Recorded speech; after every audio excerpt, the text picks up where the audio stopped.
we're good to go. All right. So this is the Fireside Chat portion where I'm so thrilled that we'll get a chance on a monthly basis to meet with a local rock star who's in the startup world. So let me give her introduction. Katelyn Bourgoin is a 3-time founder turned growth strategist. Named as an influencer by Forbes, Katelyn's past clients include tech startups, small businesses, and Fortune 500 companies like Target and Holiday Inn. Today, Katelyn helps frustrated product teams figure out who their best customers are and what triggers them to buy or stop buying. When companies know who their best customers are and what those customers really want, it becomes much easier to create awesome products and sell more of them. The result? More happy customers and more money in the bank. And Katelyn has a healthy obsession with customer-driven growth and an unhealthy obsession with cheese. So we've got a big platter down there later for you. I know. I've been eyeing it. I feel like you can only have so many pieces, like, and then people start to notice. Exactly, right? I'm going in shifts. So, without further ado, please give a big round of applause to Katelyn Bourgoin. There we go. Thank you. It's always weird when you hear somebody say your bio. It's like, who did all that shit? Like, who did that? Oh, yes, right. That is you. Yeah, things seem a lot more impressive on bios than they are in real life. And we'll talk about some of that during tonight. Yeah, we will. And you know what? Let's start into it because I would love to find out about what started you on your startup journey to even start this crazy thing, being a founder. So I was really dumb and naive. So prior to starting a tech startup, I had a marketing agency, a branding agency. And I thought, hey, I'm exchanging dollars for hours right now. You know, my hours, my team's hours. I'd like to sell something that scales. You know what scales really nicely is technology. I think I'm going to start a technology company. And really not understanding what it takes to be successful as a technology company, the incredible struggles and challenges that come with trying to build a high growth company, and just thinking, I'm going to do something scalable, I'm going to do that. And so I had an idea that I was passionate about, and I was fortunate to get to go through Dell. At that time, they had just started their launch Starting Lean, I think it was called at the time. Yes. And I was the second cohort of that, and so I got to discover what a lean startup was, which was really, really cool, and went out and talked to 500 people and showed them what I was doing and asked them if they would use it, and a lot of them said, yes, I'm already doing things like that. And I was like, awesome. And so really excited. I went to Volta, and Volta had just kind of gotten going. They were in their Spring Garden location, and I chatted with Millen, who was running it at the time. He knew my husband, and so I got connected. And Millen goes, well, you should move in. And I was like, what? He's like, yeah, you should move in. And I was like, well, how much is the rent? And he told me the rent. I was like, that is a quarter of what I'm currently paying. Yes, wow. We'll be here next week. And so, because of my agency, I was renting in the Hydrostone, way cheaper at Volta. So we moved into Volta. We started building it. Yeah, I don't want to go through the whole story, but that's kind of, the long story was I wanted to do something that I thought would be easier than selling time for money. And as it turns out, not easier, much, much, much harder. So just, for anybody to know. Which is a great segue into my next question. Give us a sense of what you thought were the biggest challenges that you faced as a startup being here in Atlanta, Canada. I think that there's lots of advantages to being in Atlantic, Canada, and one of the big ones is the community we have here, which is so valuable. The awesome resources that are available for founders through the government and other supportive organizations. The biggest challenge to being here is, depending on what you're trying to do, it can be really difficult to raise the kind of money that makes you globally competitive. Yes.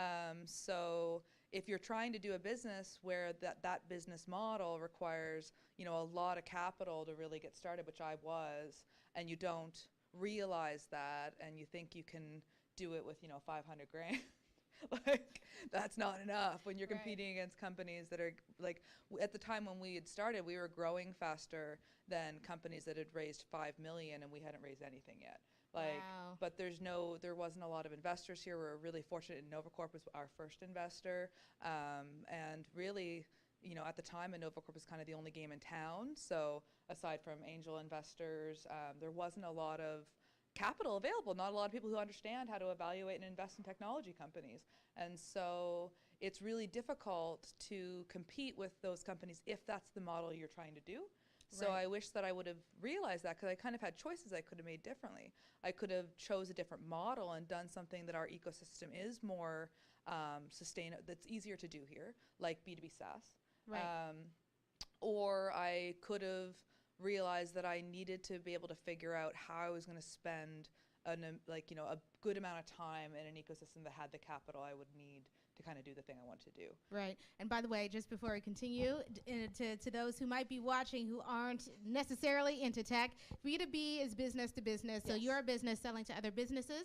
And SaaS is what we startup founders call software as a service. So it's when you take something that you can use online and you're selling like a monthly fee for it, or selling it for a lower price than if you were to just sell it outright. Like accounting software, accounting's a service. You can get accounting software that kind of turns that service into a digital thing. That's and right. makes it so you don't need the people as much. So that's kind of, I think that's the origins of SaaS. Right. Yeah. Sorry, I won't use any more jargon. No, it's okay. It's good. It's like people need to know this, and it's great for our people, especially here on the East Coast, to understand these terms. So it's great for bringing them up, which actually is another good segue into asking, what do you think? Because I love letting people know when I'm traveling that I'm from the East Coast of Nova Scotia, and they're like, what? They have Black people there, first of all, is usually the response. But then I'm also a founder, and they're like, wow, where are you? Do you have igloos in your backyard? What's the deal? And so there's a lot of education, but I know that being from here, there are so many things that we have that puts us actually at an advantage. So from your perspective, from being from the East Coast and Nova Scotia here, what are some of the advantages that you've come across that helped you with your business?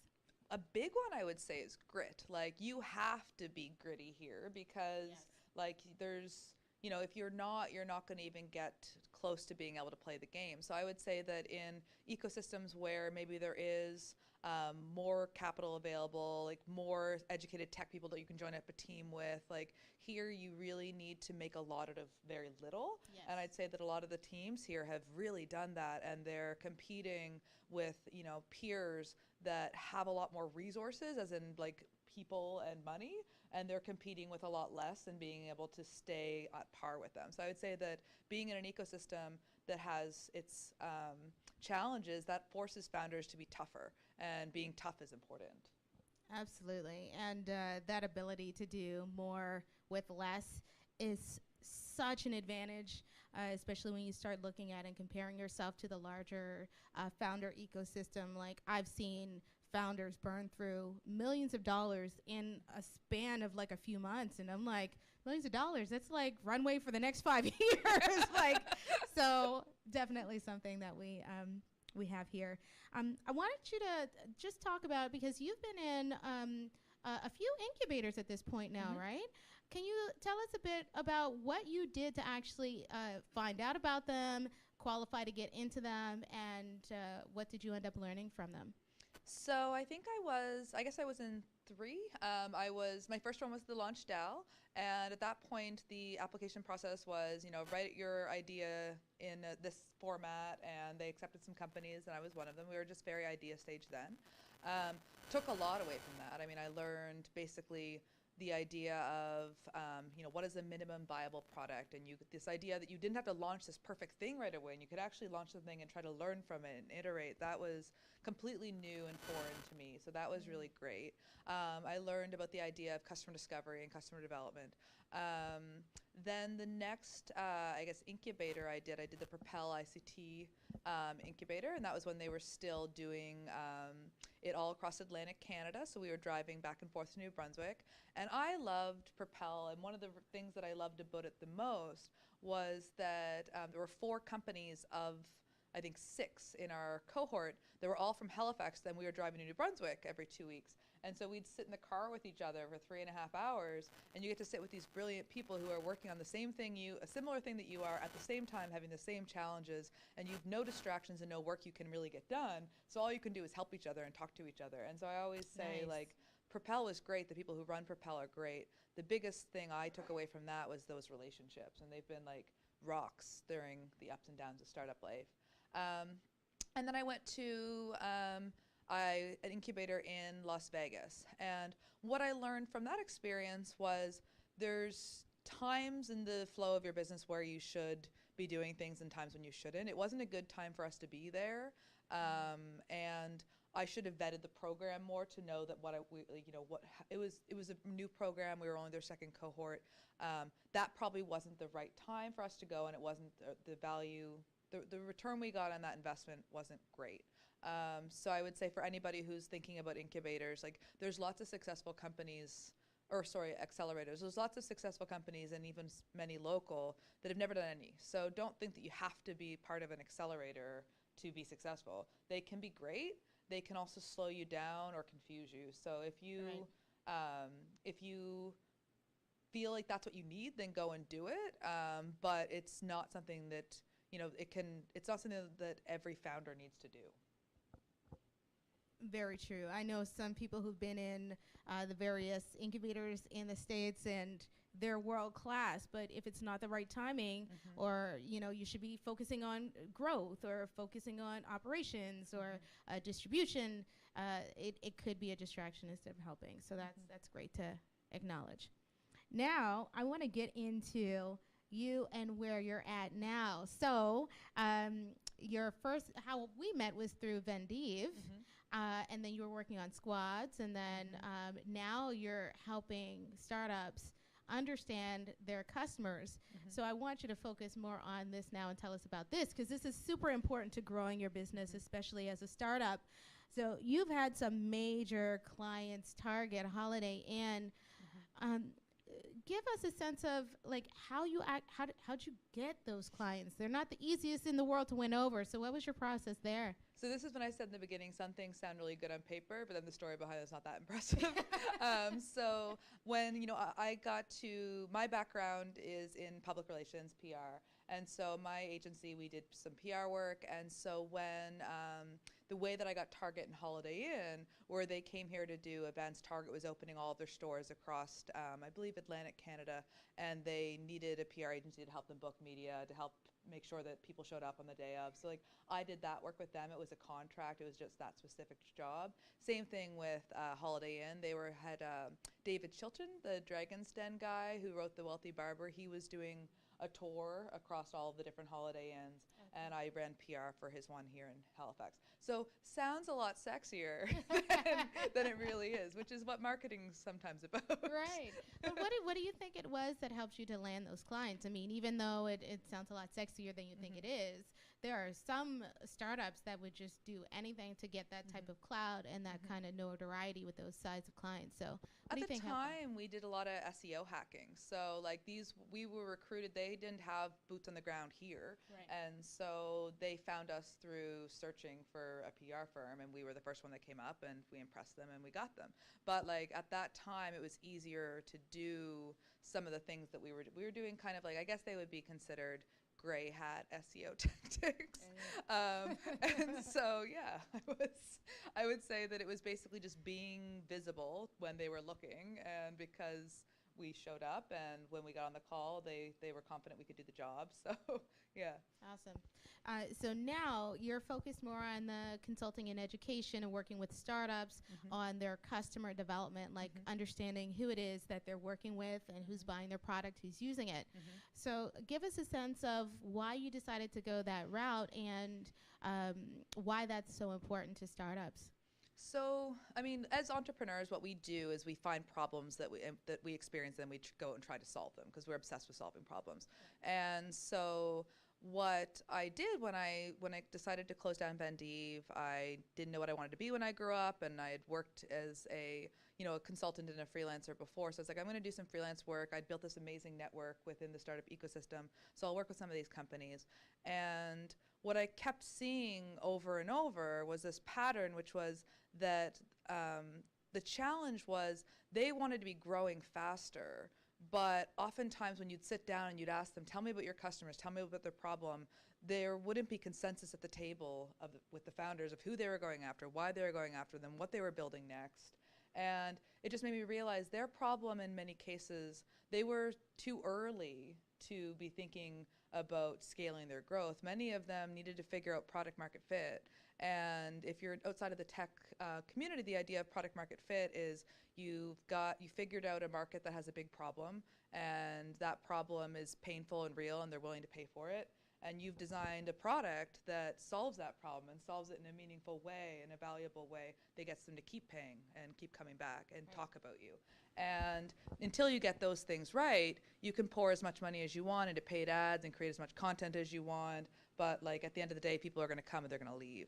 And so it became something, this idea of building the right thing, it's a lot bigger than marketing. Like, you know, I would go into these companies and my husband would say, you can't fix all their problems. And I go, but they have so many that like, it's like, you know, they really need, like, they don't even realize that this thing. And so I started spending a lot of time thinking about that problem and studying that problem.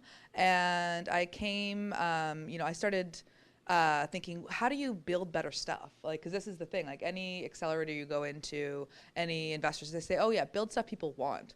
Well, if that was easy, then we'd all have really successful companies. And millions of dollars. Millions of dollars. And that's actually really hard. And that's really kind of shitty advice to give people. Like, so how do you help them build stuff people want? And so I discovered this innovation framework known as Jobs to Be Done. Clayton Christensen, he's a Harvard business professor. He's kind of considered the world's foremost expert on innovation. And in 2016, he released this book called Competing Against Luck.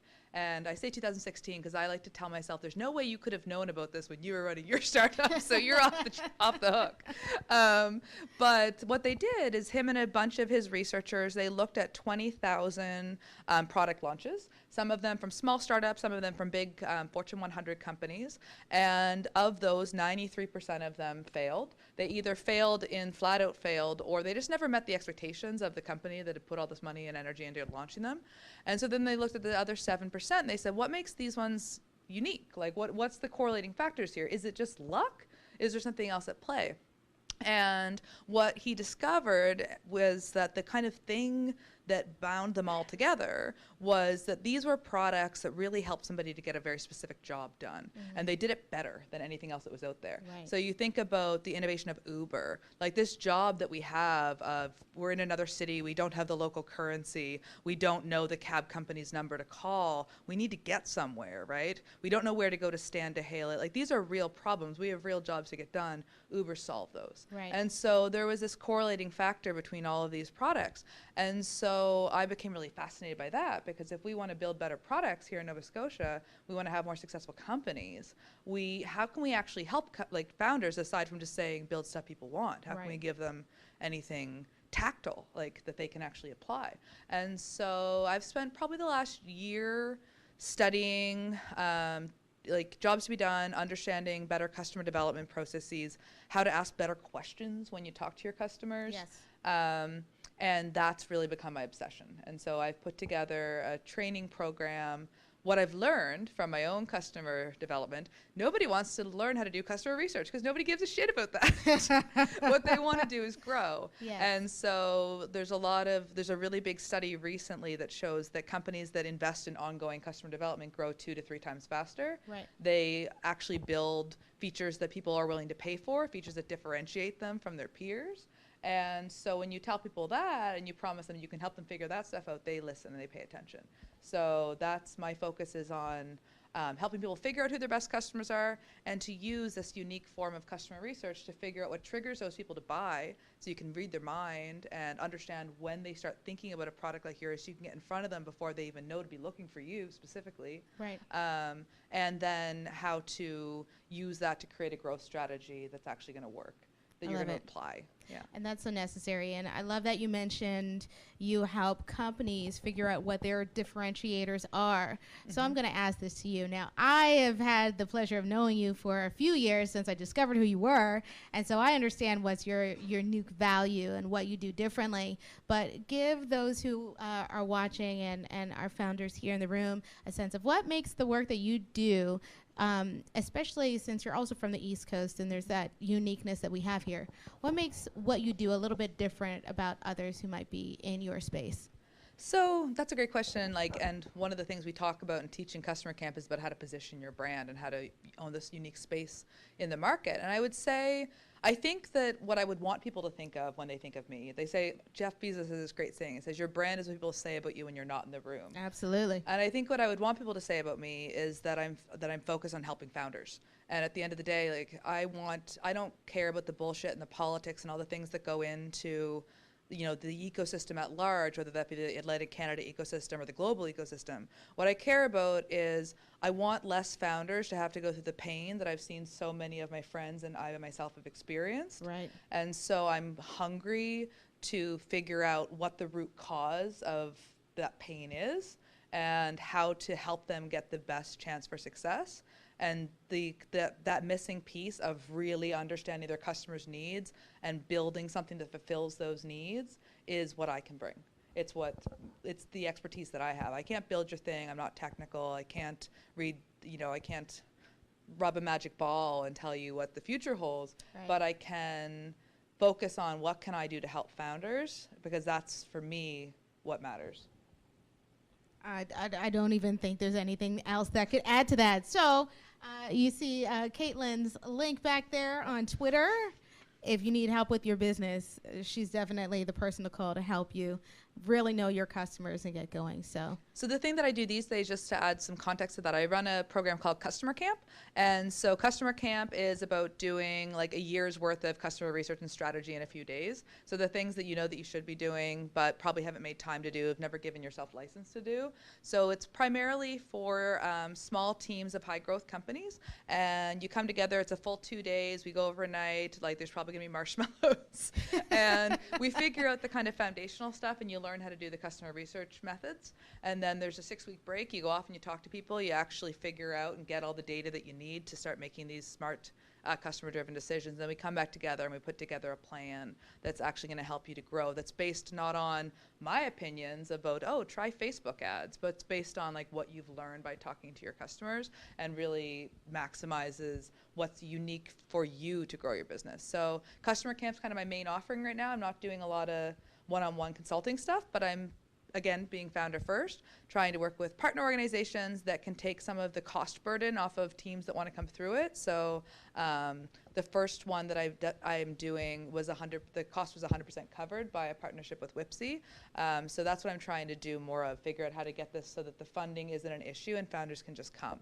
Well, as a fellow founder, we're going to make sure that takes off and that we get so many of the companies that are here off on, lit on fire and start growing and understanding who they're serving and what jobs.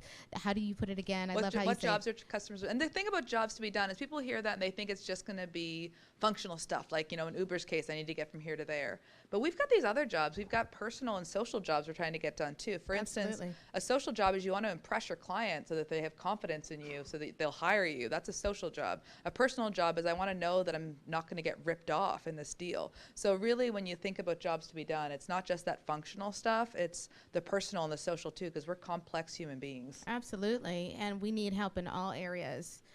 Especially the clients that we're dealing with. So that's great to make that point. That's amazing. I always love, you mentioned Volta. Shout out to Volta for the support and an amazing event that we had for founders pitching. But here in Nova Scotia, we have a unique set of resources and tools. And so this is a portion where I'd like to make sure that all of our founders in the audience and who are viewing get the help they need. So what do you think are some of the great resources and tools that we have here in Nova Scotia?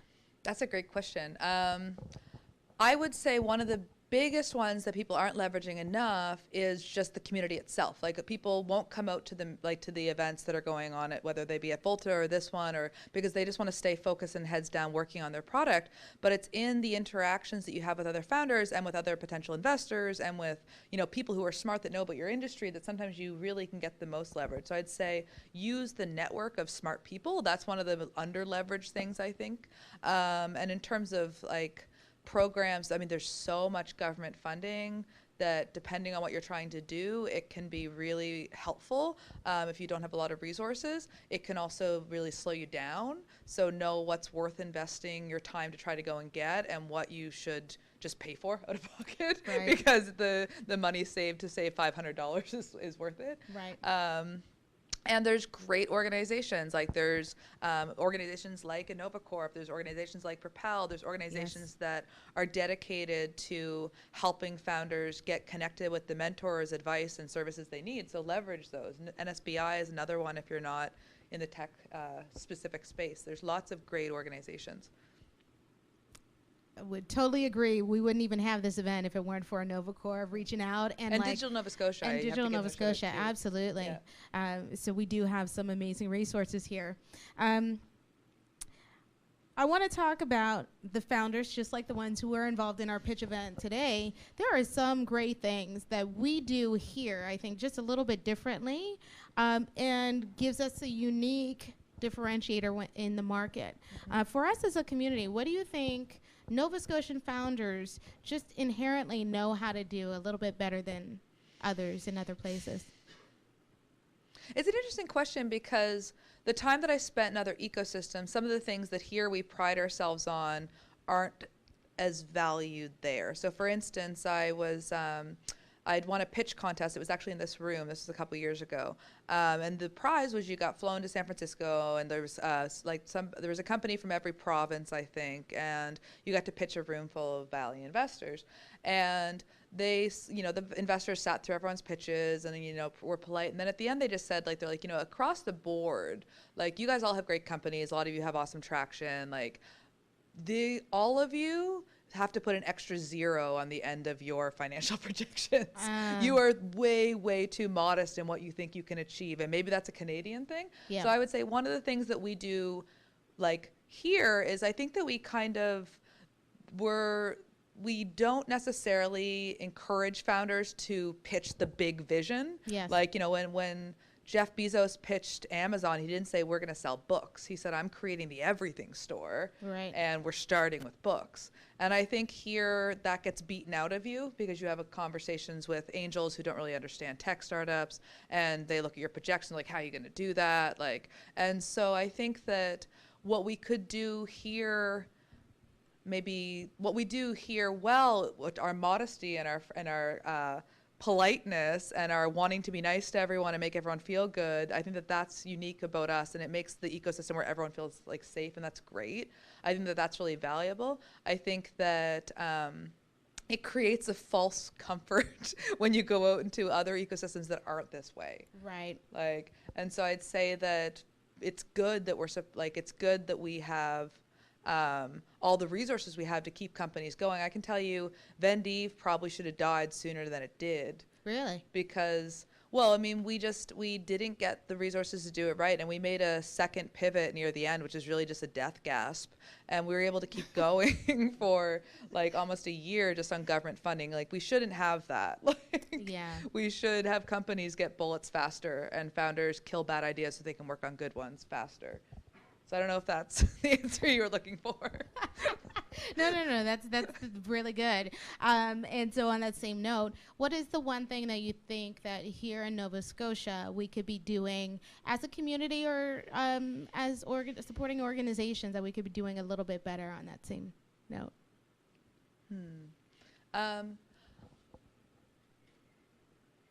I think the big thing is that everybody needs to come with this founder first mentality. Things that exist, people need to work together to make sure that the things that we're putting out there are things that support founders in the best possible way. And that means working together, and that means different organizations being okay, you guys are really good at that, you do that. And we're good at this, and we'll do this. And and I think there's a lot of duplication of things. There's a lot of things that I think that for, if we come from that founder first mindset, just making sure that founders aren't kind of getting what's the term? Sorry? Monetize is one, yeah. And just getting that whiplash of so much stuff going on, and they've got FOMO, and they want to participate in all of it, and just being like, you know, help. Maybe I don't know what the answer is, because I mean it's so hard, because I think we do a lot of things really, really well here too, and I think everyone's heart is in the right place about wanting. At the end of the day, I think everybody wants to just see companies be successful. Right.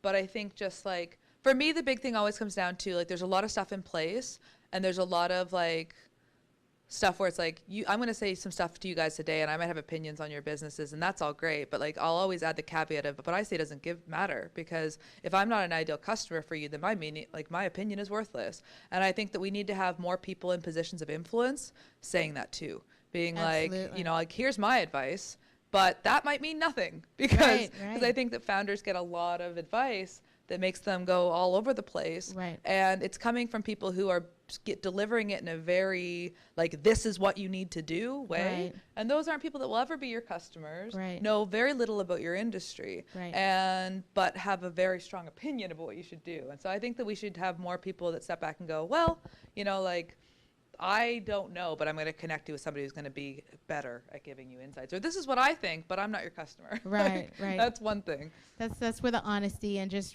realism comes in, and being able to do that. And I think that's what comes with being a great advisor, right? Where you're able to give advice, but let the startup founders who know their business actually make the decision that works for them. So, which is a great lead into, this will be the last question before we open it up to the audience to see if there's any questions from all of you. There are so many ups and downs that come with being a founder. Like, you'll have these extreme highs and extreme lows. What would be your one piece of advice that helps founders get through those extremes? I'd say it's stuff like this. It's like talking to other founders, because honestly, there's this book written that's called The Hard Thing About Hard Things, but like nobody else is going to get what this is, because it's not like other things. Like, I ran 2 businesses before starting Van Dieve. I thought that I understood entrepreneurship. I thought that I got what being an entrepreneur was.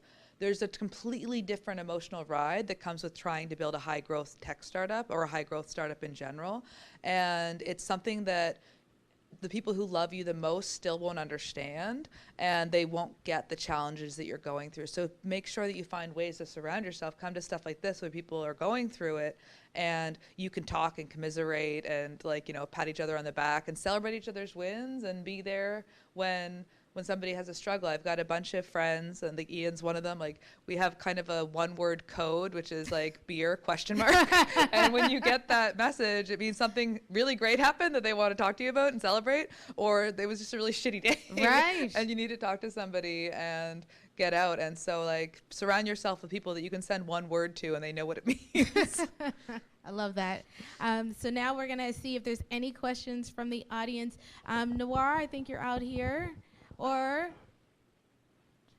Joseph, can you help with the mic for questions from the audience? Oh, and we have a question, first question right back there.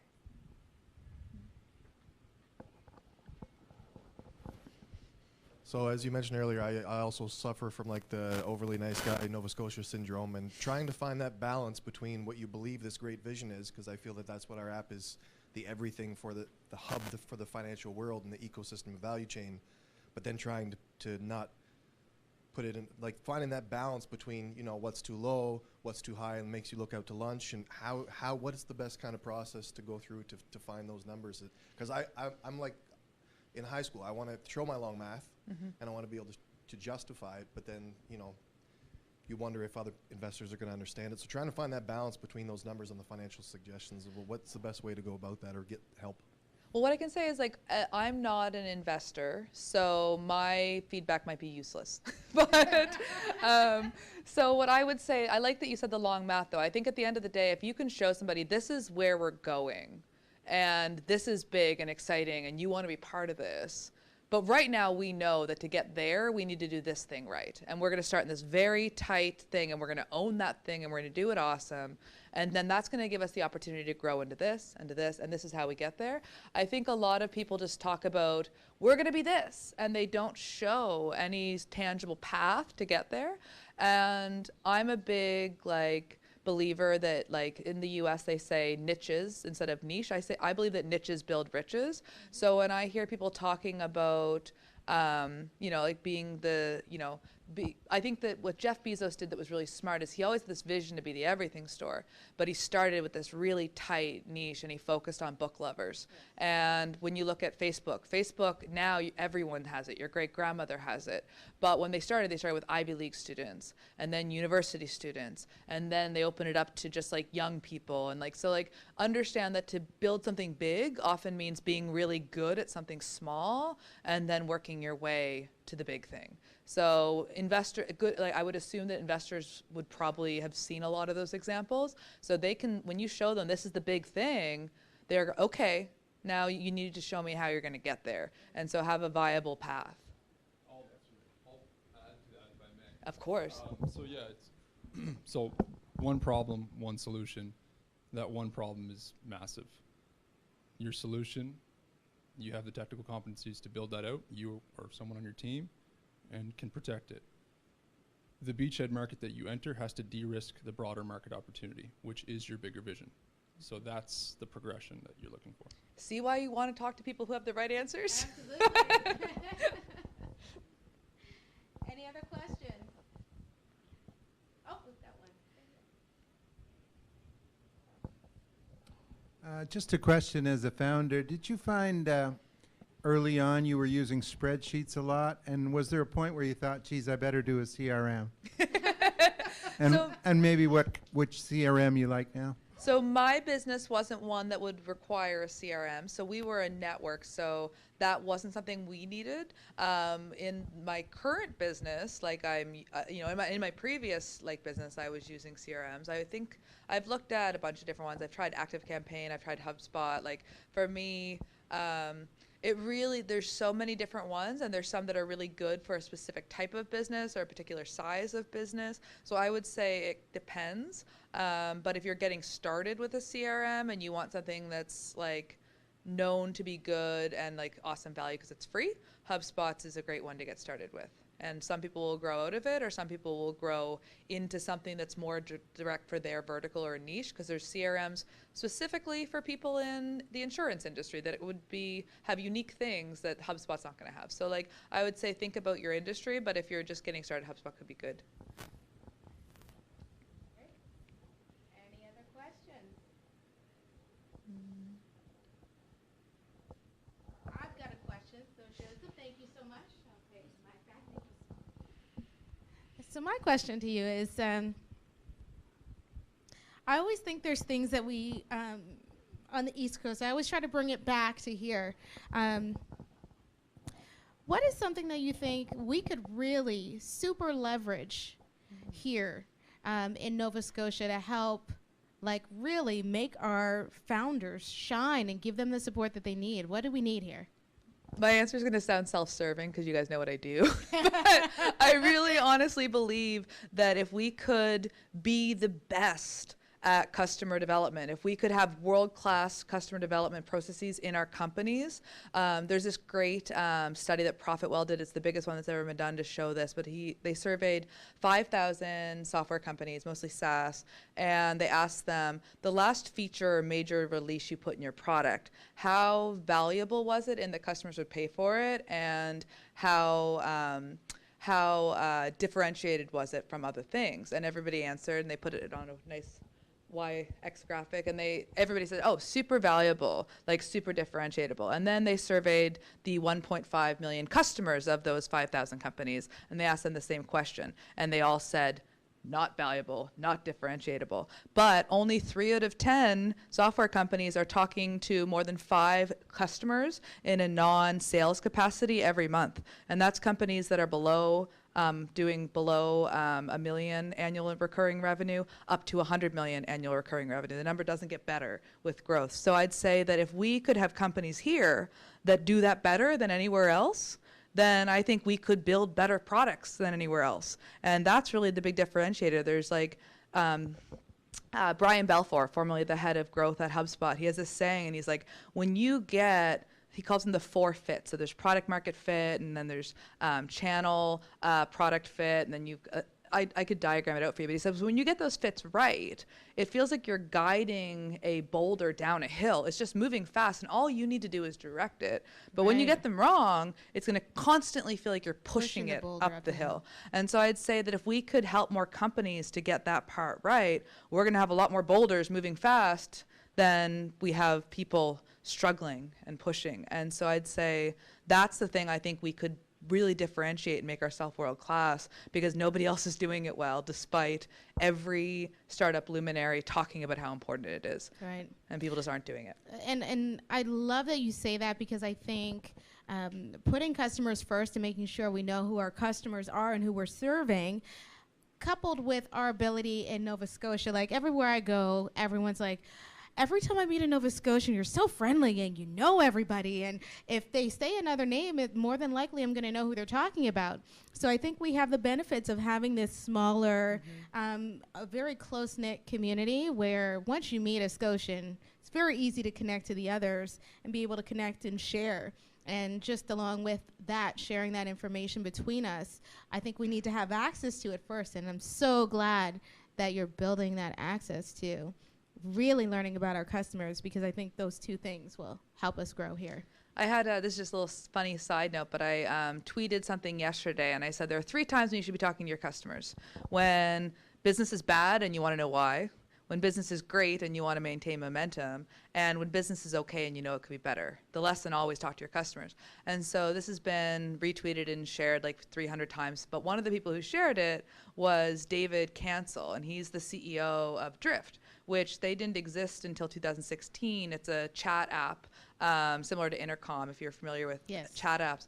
And now they've got, I think, 70,000 customers in 2 years. And like the people who do this and live it and practice it see success. And they believe it, and they are mantras for it, and they look for people who are sharing that story, and they want to propel that voice. So like, I just think that more people need to be doing it, and I think they need to be doing it right, because it's not a numbers game. You don't need it. It's not whoever talks to the most people. Right. It's talking to the right people and asking them the right questions. Right, which is super important.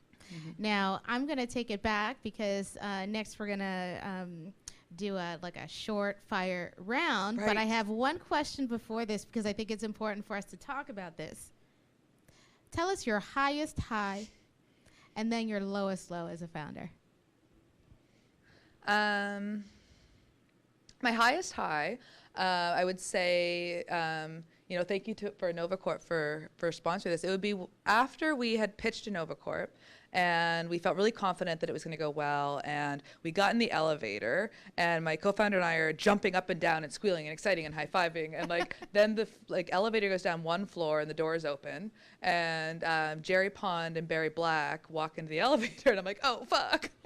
And if you guys don't know, these are people who are involved as investors here. Jerry's from New Brunswick, and he's got an investment group there, and they invited us to they're like, why are you guys so excited? And so we said, and they're like, oh, we've got this event going on tomorrow, and maybe you guys should come. And it was this event that was mostly, no other founders were there. It was only investors, people who were there trying to get to be angel investors in the room. So I would say getting out of that elevator and realizing that somehow we just sharked our way into being at an event full of investors with no other companies was probably one of the highest highs. Amazing. Lowest low, there were so many lows. It's to pick one that stands out is hard. I would say probably the lowest low was when I was in the accelerator in Las Vegas. I was there for 3 months. I think if I would have went and talked to somebody, I would have probably been diagnosed with clinical depression. I'd never experienced that before in my life. I'd been sad before, but I'd never felt this thing where I couldn't make myself feel better, and it didn't matter what I ate and whether I exercised or whatever. I would just wake up and I would just be miserable and tired and sad. And I think that it was maybe depression. It only happened there, and it only happened for 2 months. But it was really hard to be in this place, away from my team, away from my husband, away from my family, going through this thing I'd never experienced before. And it gave me a lot of empathy for what people who are suffering with depression really are going through, because I'd never had that. And like, it's just that idea of you can't even drag yourself out of bed in the morning. Right. So I'd say that was probably the lowest low. And then you couple that with like, we were in the process of trying to pivot the product, and there were lots of things not going well on the fundraising side. Like, and so that would probably be the lowest low. And just like, it gets, yeah, and I haven't experienced it since, thank goodness. I feel very grateful. But it's a real thing. Yeah, It is. and it's a real hard thing. It is, and I think that just also goes to highlight that sometimes, like, I know even for me, when I first heard out about you being a part of this incubator in Las Vegas, I was like, oh, that's so cool. And to realize, like, this is usually what it's like, right? The external, and everyone else looks and sees, oh my gosh, this is amazing. But when you're a founder, sometimes everything looks like it's glittering outside, and it's like, nah, it is rough as hell, like behind the veil. And most people don't realize that. So thank you for sharing that, because it's important for us to all know that. All right, so here's the fun part. I'm just going to bring this up now. We're going to do rapid fire questions here. All right. Here we go. Team or single founder? Team. Business plan, yes or no? Yeah, but like, know that things are going to change. I like that. Crowdfunding, yes or no? Depends. Like, it depends on your business model. There might be no point. Got it. Co-working space, yes or no? Yes, if you want to be there to talk to people. No, if you have to get a lot of stuff done. Because you'll just end up talking to people. Got it. Exit fast or grow? Depends. Again, it depends on the promises you've made to your investors. It depends on the style of your business. I would say that I'm not going to probably do a VC-backed company again, so grow for me. Got it. Prototype user validation, yes or no? Yeah, and there's various forms of that, for sure, yeah. Got it. Go to market, globally or locally? Not necessarily local where you are, but make sure that you're highly focused, whether it's on one particular type of person that's in many places or it's on one particular location. Nice. Vanilla or chocolate? Mixed together. Oh! Like a Frosty. Museum or rock concert? Museum. I don't like noisy places. Cats or dogs? Eh. I guess dogs. Dogs. They require a lot of maintenance, and cats don't care about you. Yeah. Beer or wine? Wine, probably. Nice. Sushi or tacos? Sushi. Coke or Pepsi? Yeah. I don't like pop. Okay. Favorite app? Favorite app for fun, Twitter. Favorite app for life, Asana. Ah, nice. Yeah. Favorite holiday? St. Patrick's Day. Ooh. Nice. Like a true Scotian, that one. Have you heard of Santa Fest or Santa? Do you guys know about this? We don't do this here. Santa you just get to Fest. dress up in Santa costumes and get wasted. Like Santa Claus, or what's it called? Santa. They do it in Toronto. It looks awesome, What's and we it need to called? bring it here. SantaCon. SantaCon. When Never I heard was of it in San before. Francisco, there were drunk Santas everywhere. It was amazing. Maybe we'll have to bring that here. I think we should not this year, though. No. Favorite car? I don't really know a lot about cars. I like the one Kylie Jenner has. I have no idea. If anybody knows what it is, shout it out. It's I like have no idea. it's like a Mercedes, but it's like a Jeep style, and it's like matte black. Yeah, maybe. I What's like it that called, one. a That one's G-Wag? sexy. I don't care about the Jenners. I just know that she owns that vehicle because I liked it before. I knew that she owned G-Wagon? it. Then I was like, now I can't like it anymore. A G-Series Mercedes. There you go. Yes, I like those. There you go. I don't like Kylie Jenner, just for the record. Like, I just liked that vehicle, and then I saw that she liked it, and I was like, does that mean I have Kylie Jenner style taste? I don't know how to feel about the car now, but I still like it. Favorite vacation spot? That's a good question. I don't think I've been there yet. I want to keep traveling, and I mean, I've been to some amazing places, but I want to see more places. Nice. Yeah. Favorite book? My favorite book ever is probably for business. I don't know if you guys have read, Rand Fishkin recently released a new book called Lost and Founder. Really, really good book, really good read. For personal, I like a lot of John Green stuff. So like, if you want to read like a trashy like teenager love story, like and that's really funny because he's really funny. I would read some of his stuff. Nice. Favorite movie or TV show? Favorite TV show would probably be maybe Mad Men. Ooh. Yeah. That sounds so like PR and marketing. That's awesome. Very on brand, right? Yes. Favorite artist or music? Favorite artist. Let's stick with that. Probably NoFX. I listen to a lot of 90s punk rock, and then I don't know anything about new music. Punk rock listeners in the back there. Your go-to karaoke song? I'm not a good singer, so I would say anything where there's a duo and I can be quiet. Anything you collect? Hangovers. Again, very on brand and very Scotian. Any unusual skills or talents? I used to say when people would ask me this question that I could tie knots really good, but I actually can't. But I just thought it'd be a cool talent to have. But my friend can do it, and I stole it from her because I heard her say it once. So now I've exposed my secret, and I'm not a good knot tire. I'm really good at solving problems. Great. Great. Your top strength in biz? We know this, but I'd say my top strength is like this kind of combination of creativity and strategy. Like I think creatively, but it's all locked into like actually like how do you execute this and like what's the bigger picture? Absolutely. What profession other than your own would you like to attempt? I've always dreamt that if I ever got to be rich and could just do anything, that I would be an interior designer. And then sometimes I ask myself, I'm like, you don't have to be rich to do that. You could just do that. Yeah. And then I still don't. So I don't know why. It's all good. What is the best compliment someone can give you? The best compliment for me is when I see that like I helped a founder achieve something that they are trying to do, and like I got them through, like they got unstuck or they like got clarity around something. Like that makes me feel really good because it means that like the stuff that I'm trying to do is actually working. Love it.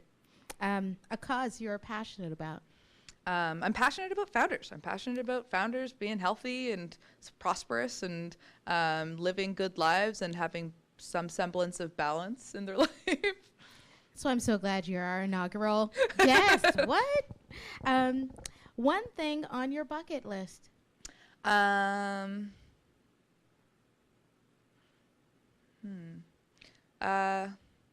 don't know.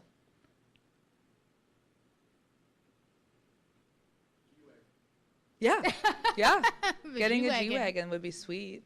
They're pretty badass. I don't know. I'd say I don't really have like, I have like goals, but like I don't really have like that one thing that's like, oh, if I could only do that. I want to travel to Asia. Like I really want to go to Asia. I want to go to like a moon party in Thailand. So Nice. like maybe that. That sounds like a bucket list item. Yeah. All right. And my last one, because I love this one. If you were a flavor of ice cream, which one would you be? I'd be Neapolitan because you can mix it all together and it's so good. All right. So one final one, and this is the last one because it's so important. If there was one thing that you could tell to our room of founders and the founders who may be watching, what would the one thing be that you'd want them to know? That it's not going to be easy. So expect that. Be ready for that. Be prepared for it not to be easy. But it's always going to be worth it if you are working on something that you care about and you're doing it with people you like. So, like, you know, realize that there's going to be good times and bad times, and you're going to roll with those. But, like, if you're working on something you're passionate about and you're doing it with people that you care about, it's going to be worth it. Katelyn, it has been an honor to get to interview you and to have you here for our first Startup Grind Halifax, the first one back here again. And we're so thankful to have you share your wisdom with us. This is very fun and an honor. Thank you. So again, Katelyn Bourgoin, founder, strategist, customer, amazing strategist. For bringing this thing together. Oh, thank you so much. To all of you who are here in the room, to all of you who have watched during our live stream, thank you for joining us. We hope you'll join us again in the new year. And please make comments, get out in touch with any of us here. Let us know what you want to see in the new year for Startup Grind Halifax in the future, and we'll make sure to bring it to you live and direct. So thanks again for joining us, and thank you everyone for coming.